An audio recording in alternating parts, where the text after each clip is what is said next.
50 games and counting to complete, hundreds if not thousands of hours of time invested, and one goal to definitively rank them all. In this video, I am beating and ranking the first 10 games in the Legend of Zelda series. And I'm also going to give each of them a rank on this tier list, as well as a short review of what my experience was like with them. And I'm not just covering the games that we all know and love, there's some pretty obscure stuff that I've uncovered that are official Legend of Zelda titles. I'm excluding fan games, anything that's not an officially licensed game. And also, if it's just a direct port of an existing game, then it's not going to be counted twice. For example, Breath of the Wild on the Wii U and the Switch, it's the exact same game, it's only on here once. Timestamps for all of the games featured in this video will be down in the comments below. And with all that being said, this is going to be a very long journey, so let's just jump right into it, beginning with the game that started it all. So we're starting off with the original Legend of Zelda on the NES, which is a game that was released before I was even born. And I have actually beaten this game once before doing this video, so I am a little bit familiar with it. And while this game does have several flaws, it does hold up surprisingly well for an almost 40-year-old game. It has the vibe of almost an open world in that you can go pretty much anywhere you want right from the start. You're not forced into a tutorial, you can pretty much pick your own path. The plot to this game is pretty simple. It's all explained to you in this scrolling text box at the start. The Prince of Darkness Ganon stole a piece of the Triforce. Zelda then divides her Triforce into 8 different pieces to hide it from Ganon, and she then got captured. As Link, it's your job to get the 8 pieces and save her. Something that I realized though about 30 minutes into my first playthrough is that unless you've played this game a ton back in the day and you have an in-depth knowledge of where everything is, you're probably going to want to use a walkthrough. There are dozens of secret areas where you just kind of have to know where they are, and some of them are even critical to being able to advance in the game. Like this thing here, I would have never guessed in a million years that was hidden there. Now, some NPCs will offer you some cryptic hints on stuff, but I never found them super useful in guiding me where to go. And honestly, that's probably my biggest complaint when it comes to this game. It lacks clear direction. There's a lot of times where you don't know where to go. The game's also probably harder than you would expect. There's several enemy types that are just a pain to deal with. The real key to succeeding in this game is to use your items very wisely. When you do beat this game, you get a nice credit sequence and then you're told that another quest awaits. The second playthrough is significantly harder than the original one, with way more enemies and way tougher enemies appearing a lot sooner. All of the dungeons as well have been completely remixed and are located in different areas, and all of those secrets that you memorized from the first time playing through, they've all been moved, everything's in a new location. If you do beat the second quest and make it all the way to the end, you're treated to another credit sequence where at the end, this time instead it will say, "You are great." So while the original Legend of Zelda has held up pretty well for such an old game, pretty much everything that this game does is done better in a later entry in the series. And for that reason, it gets a solid B rank from me. It's worth checking out, but I definitely don't think it's top tier.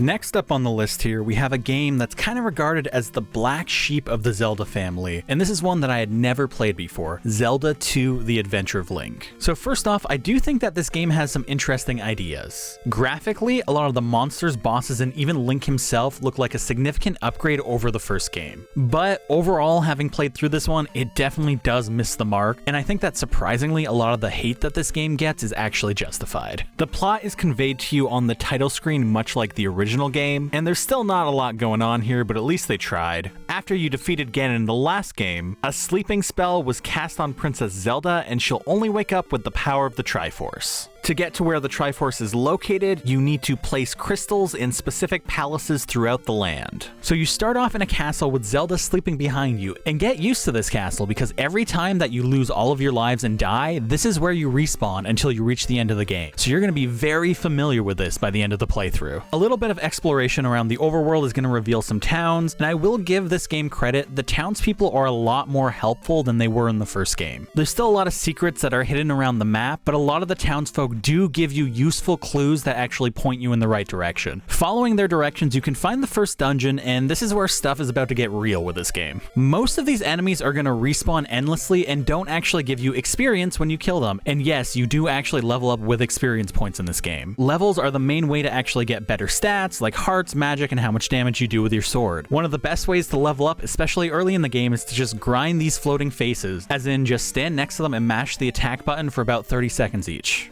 You'll work your way through the dungeon and then you'll meet the first boss and get to experience the joys of the incredibly large hitbox that Link has. The boss fights in this game in general are very mixed. Some of them are overly difficult and some of them are ridiculously easy. I also find the overworld map pretty confusing, especially the Death Mountain part. Just figuring out where to go to get to the next dungeon was a real headache. And as I mentioned, if you lose all your lives and die, you will respawn back at the starting castle. So some of these dungeons that are super far away that take like 10 to 20 minutes just to get there, you're going to be making that trip over and over and over. Oh, also fun fact, when you die, you lose all of your experience towards the next level. The trick that I learned early on in this game is that if you ever get a decent amount of experience built up, just immediately find a safe place where you can grind and get that level. So eventually, if you put in the time and grind a lot, the game does get easier, but it's still not what I would call fun. There are so many places where the enemies will just get cheap kills on you by pushing you into a pit or surrounding you in a wave of fireballs. These fence lizards especially suck. Or there's several parts of the game where if you arrive and you don't have enough magic on your magic meter, you just literally cannot progress. I will say there are a few cool things about this game. I already mentioned the graphics, but I also think the idea of a Zelda RPG with experience in leveling is kind of interesting. There's also some cool items, and I like how they affect the world, destroying roadblocks, making monsters leave, or making it so that you can see enemies that were previously invisible. A lot of the bosses have pretty cool designs as well, and the final boss is actually the introduction of Shadow Link, which is pretty awesome, even if the boss himself is super easy to defeat if you know what you're doing. All in all though, this game was not fun for me to play. As someone with zero nostalgia for it, it was just a chore from start to finish, and I could not be more happy to never have to play it again. All that being said though, since it does have some merits, I'd actually give it a D rank. There might be some worse Zelda games out there. Unless this was a childhood favorite game of yours or something though, there's not going to be many that are going to be as miserable an experience as this one. Next up, we're going to cover one of the lesser known Zelda games that was still released by Nintendo, The Legend of Zelda Game & Watch. For those who aren't familiar with them, Game & Watches were little handhelds released by Nintendo in the 1980s and early 90s. They were pretty small, portable, and featured very basic controls with a non-backlit screen. I'd compare them to the Tiger Electronics line of handhelds if you're familiar with those, but done a little bit better. Most of them were just this single screen device that you see here, but some of the more advanced models actually had two screens connected by a hinge in the middle. If this design looks kind of familiar to you, it's because it was actually the inspiration for the Nintendo DS, and that also carried over to the 3DS where the influence can still be seen. Following the success of the Legend of Zelda series on the NES, they released Game & Watch Zelda. Unfortunately though, unlike most of the other games in the Legend of Zelda series, this one has barely ever seen a re-release. So with that in mind, if you want to actually play this game, there's a couple of options. First off is obviously to just buy the vintage Game & Watch from the 80s, but for that you're probably looking at upwards of $500 for a working unit in good condition, which is why instead of seeing an actual one in this video, you're seeing 3D renders I made. Now in 1998, several Game & Watch games were re-released as a series of tiny keychains known as the Mini Classics series. So if you ever wanted to try playing this game on the tiniest non-backlit screen known to man, you do have that option, but you're still going to be dishing out a couple $100. Nintendo did release a new Zelda Game & Watch to celebrate 35 years of The Legend of Zelda. However, this should not be mistaken for the original Zelda Game & Watch. It doesn't even have the original game on it. Basically, that leaves just one option. Nintendo did eventually start re-releasing the Game & Watch games as compilations for their Game Boy line of systems in Game & Watch Gallery 4 for the Game Boy Advance. If you get to 160 stars, you unlock a playable version of the Game & Watch Zelda. In terms of playing it on a legitimate game console other than the original handheld, this is pretty much your only option. Actually getting all those stars and unlocking the game in Game & Watch Gallery 4 is an achievement on its own. It took me longer to unlock this than it did to beat most Zelda games I'll be covering in this series. How difficult it was to play this in the modern day definitely soured the experience a little bit for me. That being said though, the game itself isn't terrible. Both screens from the Game & Watch are mashed together here as you're seeing. Whichever is the dominant screen that you're playing on will be bigger.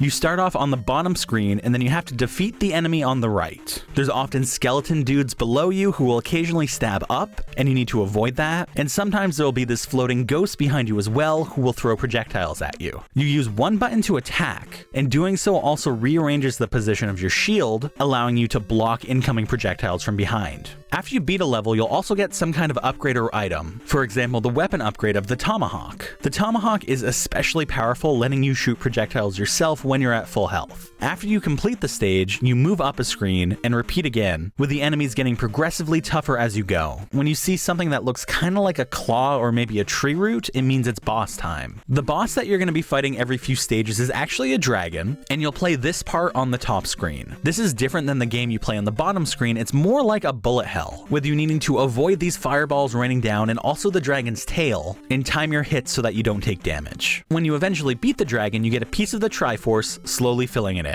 The one thing that I did really appreciate about this version of the game is if you die, you can start right back up on the stage you were on without losing any progress. The only thing that's affected by you dying is your score. No matter how hard I tried, I could never really get the timing down for this game. Sometimes you randomly get knocked back to the left side of the screen for no visible reason, which is really disorienting. There's a lot of stages that you have to work through to get to the very end, and you're going to see a lot of repeating enemy patterns and makeup. In a way that makes it easy, because once you've memorized a particular layout, you can pretty much reproduce the steps you did to win, but also it made it pretty boring because after the third or fourth time playing through, I'd seen pretty much everything it had to offer. So when you beat the last dragon and get the final part of the Triforce, Link climbs to the very top of the screen and a wall disappears, freeing someone that I'm going to generously assume is Princess Zelda. The game then restarts from the beginning and you can play it all over again. There's not really a lot to this game. It's fun in small doses, but sitting down and playing through the entire thing in one sitting doesn't really do it any favors. It gets extremely repetitive. It also doesn't have a lot going for it that makes it actually feel like a Zelda game. There aren't really that many Zelda items, the monsters don't really look like Zelda monsters, and gameplay is at best vaguely related to the dungeon sections in Zelda 2. To be fair to the developers, there had only been 2 Zelda games before this one, so there wasn't a lot to draw on, but with the large wealth of Zelda games that we have these days, it just doesn't really evoke that feeling. However, because it is fun in small bursts if you want to just play a level or two, and for what it is, it's fairly well designed, I'll give it a C rank, just barely above D. While this isn't a complete failure, it definitely leaves a lot to be desired, and coupled with the fact that it's one of the more inaccessible Zelda games to actually play these days, I wouldn't recommend going out of your way to make sure you experience it. You're not going to be missing much if you skip this one. So here's a special one from back when Nintendo was being a bit more free with licensing out their IPs. We're covering the Nelsonic Zelda Game Watch. Now, this is not to be confused with the Nintendo Game & Watch, which we just covered. This is its own entity. So the company Nelsonic released a bunch of different wristwatches that actually let you play games on the watch itself. In order to actually sell these things, they featured a bunch of characters from pretty well-known IPs, in this case, The Legend of Zelda. Now, this thing is pretty obscure, evidenced by the fact that the game has never been re-released in any form, and you can't even play it on emulators. The only way to play this game is on an actual physical wristwatch. The plot here is pretty bare bones, almost non-existent. You have to read it from the manual. Per the manual, Link enters a cave defenseless and is attacked by enemies like crushing iron balls and ferocious bats. In order to defeat them, he has to pick up a weapon that will defeat that specific enemy type.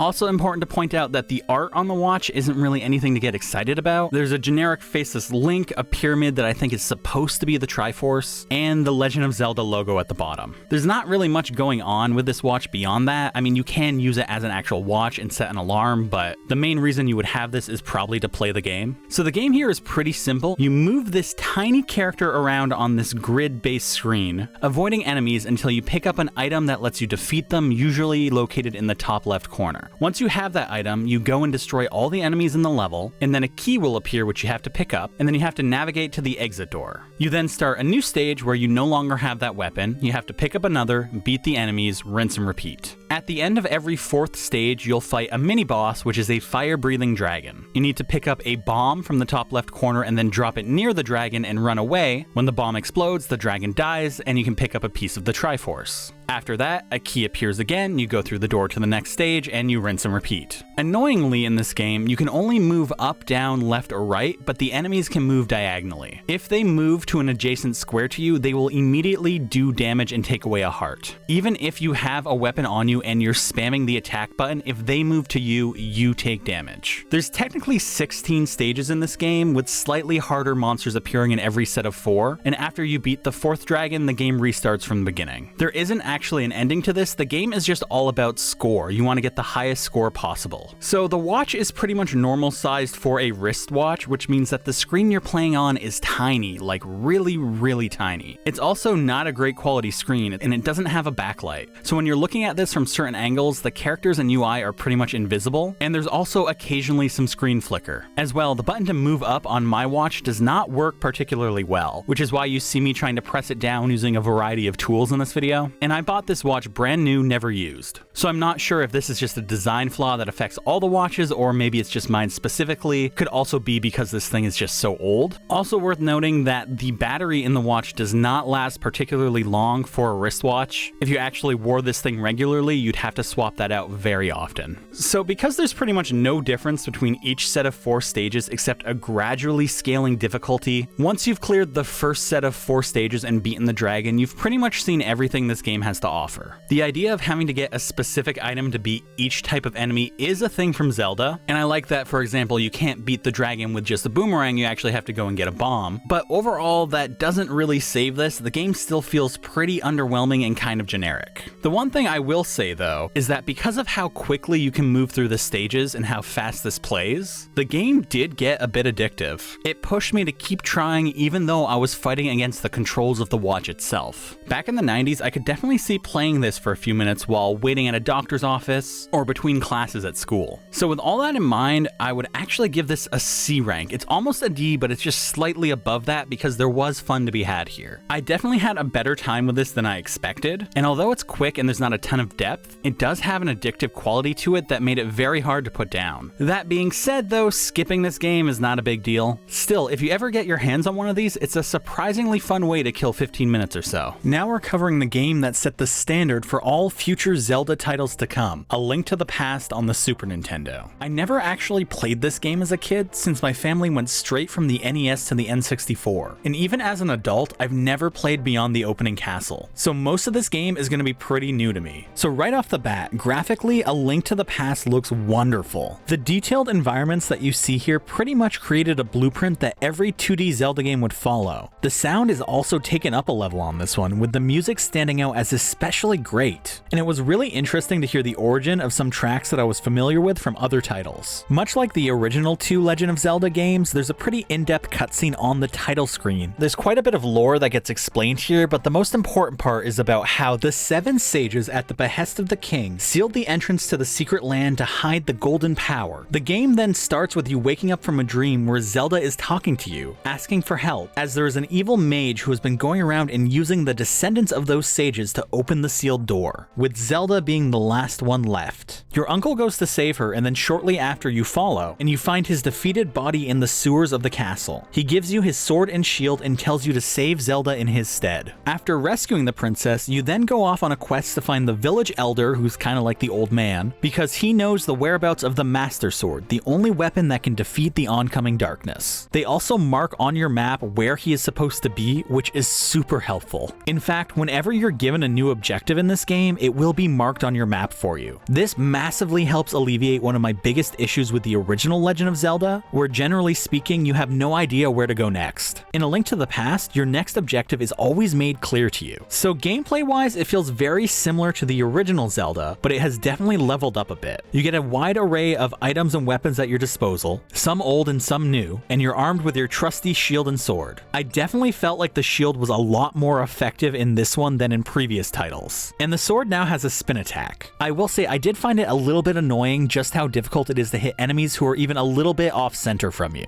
If they're coming at you from an angle, you're going to want to back away until you can line up a straight shot. If you don't, you're very likely to miss and then get hit yourself. This by no means ruined the combat for me, but it's definitely something that has been tweaked as time has gone on, because in a lot of the top-down Zelda games that followed, I never found this to be a huge issue. I also do like that some items you get are just automatically equipped, like the Pegasus boots, meaning that you don't need to constantly go into your inventory and swap them on and off. Also, if you're like me and you're not amazing at these types of games, it does actually have some difficulty to it. While it's not as hard as the first Zelda, especially the second quest, I did die a fair few times, most of them at the start when I was still figuring out the controls. That being said, it's not an overly difficult game. I would even say that by the end it borders a little on the easier side. So eventually you gather the 3 pendants at the behest of the old man, and this will let you get the Master Sword in the Lost Woods. The Master Sword gives you the classic ability to shoot energy beams whenever you're at full health. Zelda then gets captured by the evil wizard, and after you defeat him, you get transported into the Dark World. This is basically a palette-swapped version of the normal overworld, but with different monsters and secrets. I actually really like this concept, because since you know the layout of the overworld, you can find your way around here pretty easily. And even though there's 2 different worlds to explore, it never feels overwhelming or too large as a result. It's also really fun to see the differences between the light and dark world, and using the magic mirror item, you can hop between the 2 at any time. Now you're on a quest to free the 7 maidens that were imprisoned, including Zelda, from various dungeons in the dark world. Generally speaking, I liked the dungeons overall. I found most of them relatively straightforward, and I appreciated that in some of them you could even skip as much as half of the dungeon and still complete it. A few dungeons like the water dungeon or the Skull Woods one were a bit of an ordeal though. Something that did throw me through a bit of a loop is that in a lot of the dungeons you have to fall through holes in the floor to reach critical areas.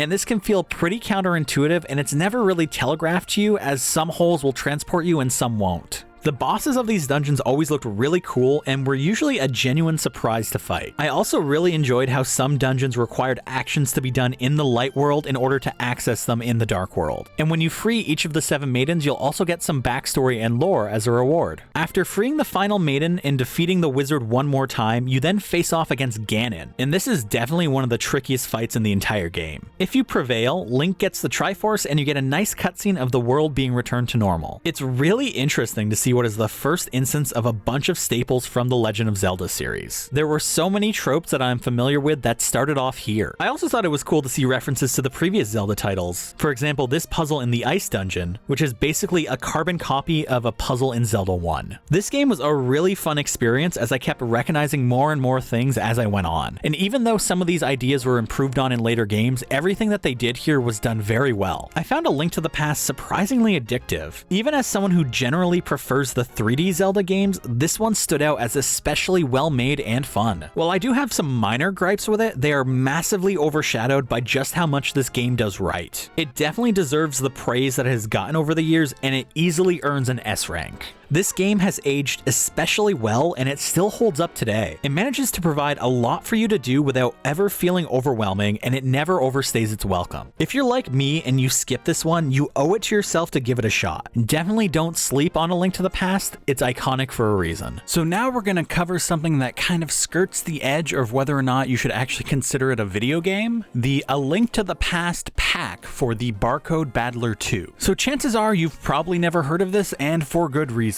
The Barcode Battler system is a bit of a unique oddity all on its own. So it's this plastic handheld device, and when you originally buy the system, it comes with a set of cards. All of these cards have a barcode on the back, and scanning them into the system gives you a character with stats. And then you scan enemy or monster cards to fight with your character. Everything that this handheld does is just numbers on this tiny screen. It's also unique in that it can scan the barcodes of anything, not just cards, like anything that has a barcode. And scanning these barcodes will actually turn into items or power-ups for your character. This console did extremely well in Japan, which is why there's 2 versions. This is the Barcode Battler 2, but it absolutely bombed everywhere else. Because it did so well, in Japan they got some officially licensed card packs based on different properties, and one of them was based on The Legend of Zelda, specifically A Link to the Past. Luckily, this hadn't yet reached the era of Pokemon cards where there's different cards in different packs. Everything that you would need is contained in this single pack, and it plays a special kind of game mode. So first off, the console is a little bit confusing to use. I had English instructions printed out, and I also watched several guides, but there's so many menus that aren't really communicated well to you that it gets very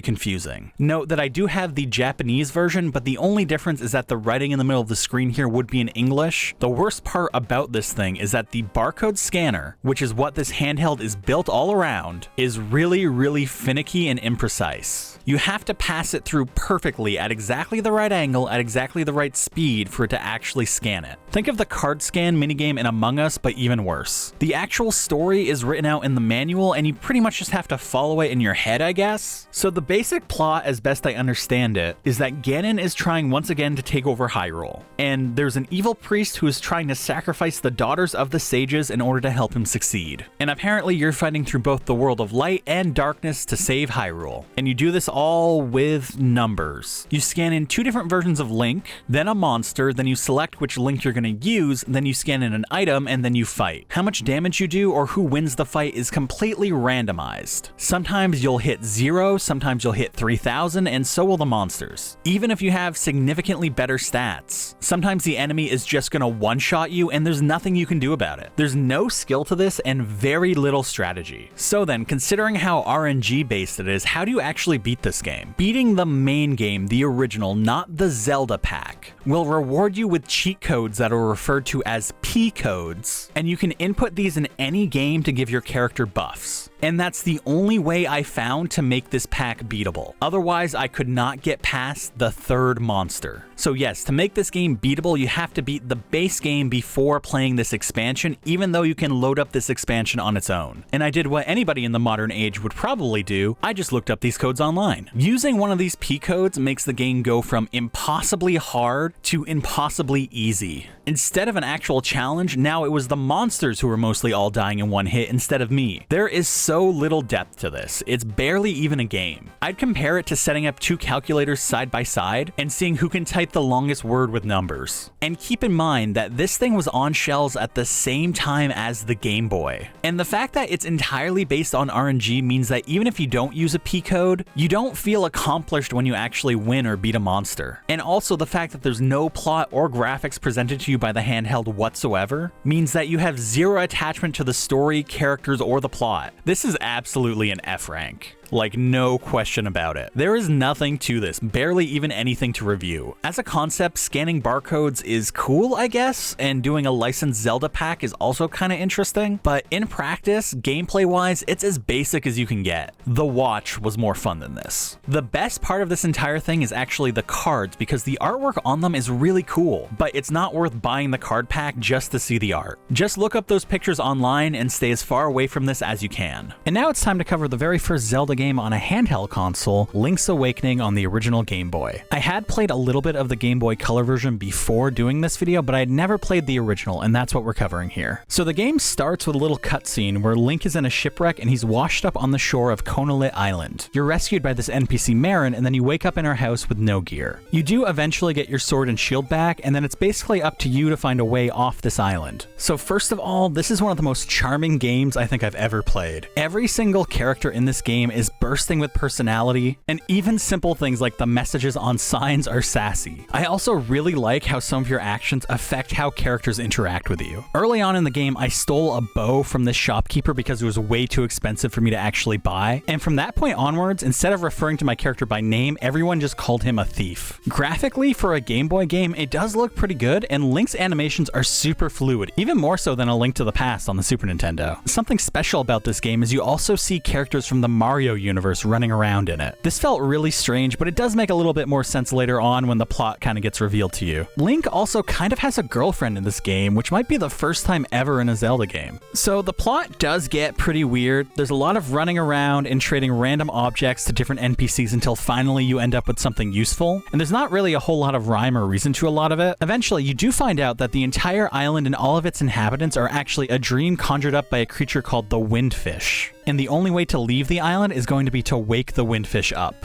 If you recontextualize the story through the lens of knowing that it's a random dream, it does make some of the weirder stuff in this game not stick out quite so much. It also feels like this is the game where they perfected the Zelda dungeon formula. And by that, I mean something that's just been repeated in so many games at this point, where you go into a dungeon and there's going to be various obstacles that you can't figure out yet, but halfway through you get a new special item that lets you get past all these obstacles. For example, a bracelet that will let you lift heavy rocks, or a hook shot to go across gaps. And then, once you finish the dungeon, you now have this item and it opens up new paths that you can explore in the world. I will also say that I never found the dungeons confusing enough to actually need a guide. I played this entire game blind. The boss fights I found were a mixed bag. All of the bosses have a lot of personality like all the other NPCs, but they also all have to be defeated in a very specific way, and sometimes it's obvious and sometimes it's not. Something that I really like as a concept as well is just how much you have to use your different items to explore the world. In a lot of other Zelda games, maybe you'll come across something where you have have to blow up some rocks with bombs to be able to keep going or whatnot, but this game has you use your entire arsenal just to be able to traverse the land. Although touching on that, the reason why I like it as a concept more than an actual practice is because of some of the limitations of the platform that it's on. This is a Game Boy game, and there's only 2 face buttons on that original Game Boy that you can use. And because there's so many items that are all useful, you're constantly in menus swapping out your different items just so you can keep going. There are some points in this game where it honestly felt like I spent twice as much time in menus just switching my items around than actually playing the game. As well, graphically, it does look good for a Game Boy game, but a lot of stuff does just kind of blend together, especially if you're playing it on the actual handheld. So there are several parts where there's visual cues of what you have to do, or maybe you have to bomb a wall that looks slightly different. And just because of the way the graphics are, I found it very hard to see that. This game is still really fun, and for a handheld game, it has a lot of depth to it. So with all that in mind, I give this original version of Link's Awakening on the Game Boy a B rank, and it would probably be at the top of the B rank games. It's definitely a game where there's a ton of potential and a lot of fun to be had there, and most of the issues that I ran into were just because it was on such an old and limited handheld. Because of that, I'm very excited to see how this game improves in the later versions. So next up, we're covering The Legend of Zelda: The Wand of Gamelon. And if you're not familiar with the story of this one, strap in for a moment here. At one point, Nintendo was planning to create a disc-based add-on for the Super Nintendo. The deal ultimately fell through, but one casualty of it is that Philips was granted license to create games based on Nintendo's IPs. And some of the most notorious ones released on the Philips CDI was the unholy Triforce of Zelda games. So first off, this game is a side-scroller, and it clearly takes inspiration from Zelda 2: The Adventure of Link. Even though not just the original Zelda, but A Link to the Past and even Link's Awakening were already out and getting extremely strong reviews, for some reason they decided to copy the style of everyone's least favorite Zelda game. Maybe they thought they could do it better than Nintendo? The results are mixed, to say the least. So the plot is pretty thin here. It's all explained in this MS Paint cutscene at the very beginning. Zelda's father goes to a nearby kingdom to help and then doesn't return, and then they send Link after him and Link also doesn't return. So Zelda decides to take things into her own hands and go and save them both. As cool as it is for her to actually be the main character in a Legend of Zelda game, they really did her dirty here. To be fair, Zelda's look wasn't exactly set in stone or iconic like Link's was up to this point, but still, if you gave me a lineup of random video game characters and told me to find Zelda, I could not have picked her out of it. The controls in this game are bad, like really bad. So the Philips CDI is designed as a multimedia device and wasn't just a dedicated game console. It's a lot more suited to playing music or doing a PowerPoint than it is to actually playing a game. As a result, because gaming for this system is kind of an afterthought, the controller lacks a lot of the necessary buttons. For example, the same button is used to walk through a door, to use an item, or if you hold down and press it, you open your inventory. If you're standing anywhere even close to a door, your guess is as good as mine as to which of those 3 things will actually happen. Jumping also sucks. It's super imprecise, and the arc of your jump is really hard to telegraph. You're able to select which level you want to do from this overworld map, and more levels do open up as you play. And while what to do in each level is a little bit confusing, the levels are at least pretty short. And while the levels can be frustrating, especially this swamp one gave me a lot of trouble, generally speaking, their short length makes them not that bad. If you die too much and run out of continues, you're booted back to the overworld and then you have to start the stage from the beginning. But the fact that you don't have to spend 10 plus minutes walking back to where the dungeon was actually made this game less frustrating to play than Zelda 2 for me personally. That being said though, there's a lot of design choices in this game that are just weird and counterintuitive. For example, there's this rock here that you come across pretty early in the game, and the way you break it is by throwing 10 bombs at it. Now, most people would probably throw 1 bomb at it, it doesn't work, and they would move on. But no, you have to stand there and throw 10 bombs at this thing to get it to explode so you can keep going. Later on in the game, you do get an item that will take it out in 1 hit, but this is never conveyed to you. Oh, also fun fact, some items and weapons also cost rubies to use while out in the field. I'm really glad they brought that mechanic back. Another thing is that normal enemies can do so much damage in a short amount of time to completely body you, and this is because there's 0 invincibility frames when you get hit. On the opposite end of the spectrum, pretty much every boss fight you come across is super easy. Usually you win them just by throwing a random item at the boss. It's also so weird to me that basic enemies pose so much more of a threat than the game's bosses, even the final boss. Again, there's not a lot of plot here, you pretty much just go from place to place, meeting different NPCs who need specific items. You bring them back the specific item, you get a new item that probably helps you progress a little bit. The story does get weird though, like really weird. Like, what even is this cutscene? You know Link? Sure, he gave me his canteen for a kiss. You kissed him? Here, it's empty anyway. Or this cutscene. You've killed me! Good. Now, the final fight of the game against Ganon is actually laughable. You just climb up to him and then you throw the wand of Gamelon at him and you win. You get treated to another one of those MS Paint cutscenes, free your father, very casually free Link, and you're done. They don't even roll the credits, you just get booted back to the main menu. So one of the few things I do actually like in this game is the art style for the environments. Everything looks painterly, almost like you're in a storybook. One thing I do wish though is that they made it a lot more clear which parts of the environment you can actually interact with or jump on, because in a lot of cases it felt extremely arbitrary. The music in this game is strange, it's nothing like any classic Zelda games, but surprisingly I did find myself jamming out to it on occasion, and the main menu theme got stuck in my head for a while. Now, with me singing such high praises for this game and probably everything else you've ever seen online about it, you're probably expecting me to give it an F rank. But honestly, for me, this was a D. I truly believe that it can and will get worse for Zelda games. This game does have a few things going for it, and it's really short, which means it's not a prolonged experience. It's by no means a good game, it's more of just an odd curiosity, but chances are if you play this yourself, you know that going into it. So here we've got the second entry in the trifecta of Philips CDI Zelda games, and this one is very much in the same vein as the Wand of Gamelon, and it released at the same time. So this time you actually play as Link, and it's a completely separate adventure from the first game, but you're still trying to defeat Ganon, who's taken over another random kingdom. You get another one of those classic low detailed cutscenes to start it off, where basically Link complains about how bored he is, and then the king gets a message that a faraway kingdom is under attack by Ganon, and Link's the only one who can actually beat Ganon, so he sends him off to deal with it. The animation in this one is just as bad as the previous game, but I will give them props on one thing. Link does actually look like Link. Now, Link did already have an iconic look that they could emulate here, but even so, I will say at least they made it work and his sprite does look pretty good. This is clearly Link. So all the same issues from the previous game are still here. It still has terrible controls,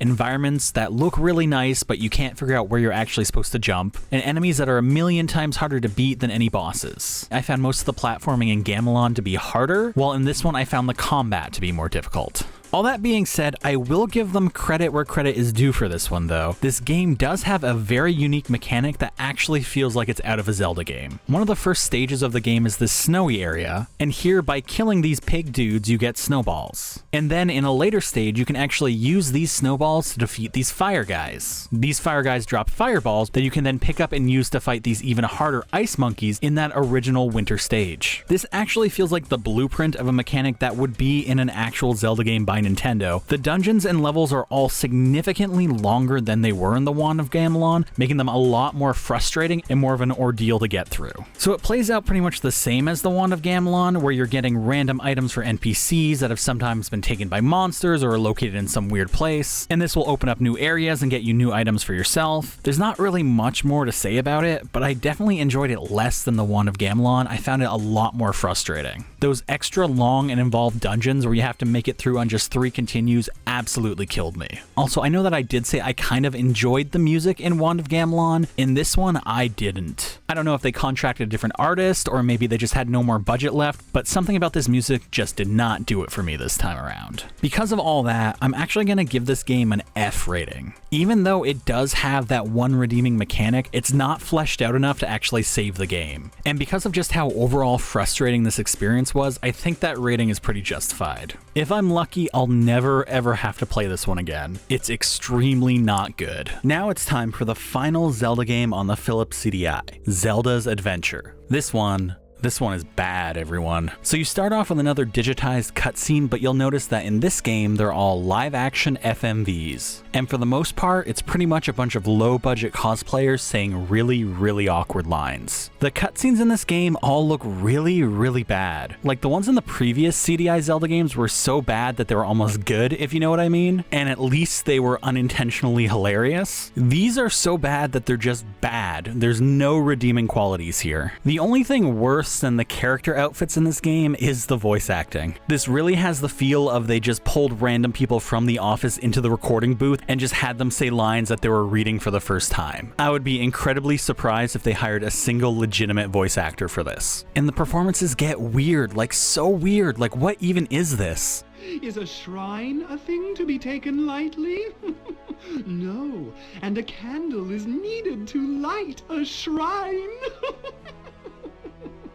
So the plot of this one is that Ganon is back and he's threatening the world again, and this time he's actually kidnapped Link, so Zelda is sent out in his place. Or at least I think that's the plot. The audio mixing is terrible, with a lot of the dialogue being almost unintelligible. And this happens both in cutscenes and when interacting with NPCs. The load times in this game are atrocious. It's one of the worst things about it. It takes forever just to go from one screen to another. Apparently it's because of these digitized backgrounds all throughout the game. They just eat up so much memory and slow everything down to a crawl. And the game takes a huge hit to the performance for something that looks legitimately awful. The monsters as well in this game are varying levels of bad looking. Some of them look like they're claymation, and some of them look like they're just drawn by hand with pixels. And there's very clear edges on some of the giant monsters like the Octorok here, making it look like it was just cut badly out of a background in Photoshop. Your hitbox in this game is enormous, meaning you never want to be anywhere close to any of the enemies you're fighting. The upside to this though is that all of the monsters and the bosses also have huge hitboxes. Because it's so easy to take damage, this makes the bosses in the game actually kind of challenging. Zelda's main weapon is a wand, and she swings it like a sword. The best method to win any combat scenario in this game is to just stand back, wave your wand continuously, and let the monsters come to you. One thing I will say is that at least the monsters do actually drop hearts in this game, so if you take a hit or you lose life, you can regain it. Oh, and they actually call the currency in this game rupees instead of rubies. On the downside though, you actually need to equip the rupees as an item to be able to buy something, which is the first time I've ever seen that in a video game. Key items are found just randomly strewn about on the map in really obscure locations. Some of them are single use, some of them are multi-use, and there's no clear indicator which are which. Occasionally you'll also get a key item by talking to a specific NPC. Sometimes you even have to talk to them multiple times to get them to actually give it to you. All of your items have to be selected from your inventory, and the inventory screen is awful. They only show so many items at a time, and you have to use the world's slowest cursor to actually navigate between them and select the one you want. And because of how long it takes everything to load in this game, swapping items is just awful. It actually made me miss the constant item swapping from Link's Awakening, and that was my least favorite part of that game. Also, pretty much every weapon in the game costs rupees to use, which is just awesome. When you run out of hearts in this game, you will die and respawn. There's no multiple lives at play here. Respawning is annoying because just like in Zelda 2, you respawn back at the very starting area of the game. However, if you're in one of the dungeons and you die there, you will respawn back at the start of the dungeon. As well, there's always a checkpoint right before the boss room, so if you die against the boss, you respawn there instead. I did appreciate this checkpointing system when you're in an actual dungeon. Most of your time in this game is going to be spent going from dungeon to dungeon, and that's where you're really going to get to appreciate the really awkward and slippery controls. They also decided in several dungeons to make the floor itself even more slippery, almost like it's made out of ice. The dungeon designs themselves are bad. They're usually pretty much just a straight line from start to finish. So one of the few standouts is actually the water dungeon, in that at least the boss who is yelling at you actually does sound kind of menacing, and while the boss of the dungeon doesn't look that great, it is one of the more unique designs. The sixth dungeon also stood out because it's not really a dungeon or a temple, it's pretty much a Renaissance fair. And this is complete with all of the different events like archery and even jousting. This feels really weird since it's a dungeon you have to clear to beat the game, but it was kind of interesting. It was one of the things that stood out in an otherwise very bleak and bland game. The overworld doesn't fare much better, and while there are lots of characters to interact with to try and make it feel lived in, most of them are weird or nonsensical. It's also super confusing to figure out where you're supposed to go next. The NPCs don't really guide you along, most of it is just straight up exploration. And this gets really annoying because you can go really far in one direction having no idea if you're going the right way. The final dungeon of the game is basically just a boss rush, but at that point you're so overpowered that you pretty much barrel through every single boss until you get to Ganon. Ganon himself isn't particularly hard either. Once you learn his pattern, it's pretty much just a waiting game. I will say though, at least you don't win against Ganon by just throwing a random book or wand at him. You do actually have to fight him. After you defeat Ganon, there's a very quick cutscene of the world returning to normal and prospering, and you see low budget cosplay Zelda and Link holding hands and looking up at the camera. There's then another one of those weird green screened cutscenes with the old man who tells you that you've done well and that he's proud of you or something. And then they actually roll the credits instead of just booting you back to the main menu. There's not a lot of nice things to say about this game. Even the stuff that it sort of does well, that's just in comparison to how badly it does everything else. Everything from the cutscenes, to the look of the game, to the really basic combat, to the way too huge overworld, to the boring dungeons, to how long it takes to even load a screen, to the fact that they can't have music and sound effects playing at the same time. None of it stands out or is even remotely fun, and at no point does it feel like a Zelda game. With that in mind, this one absolutely takes an F rating.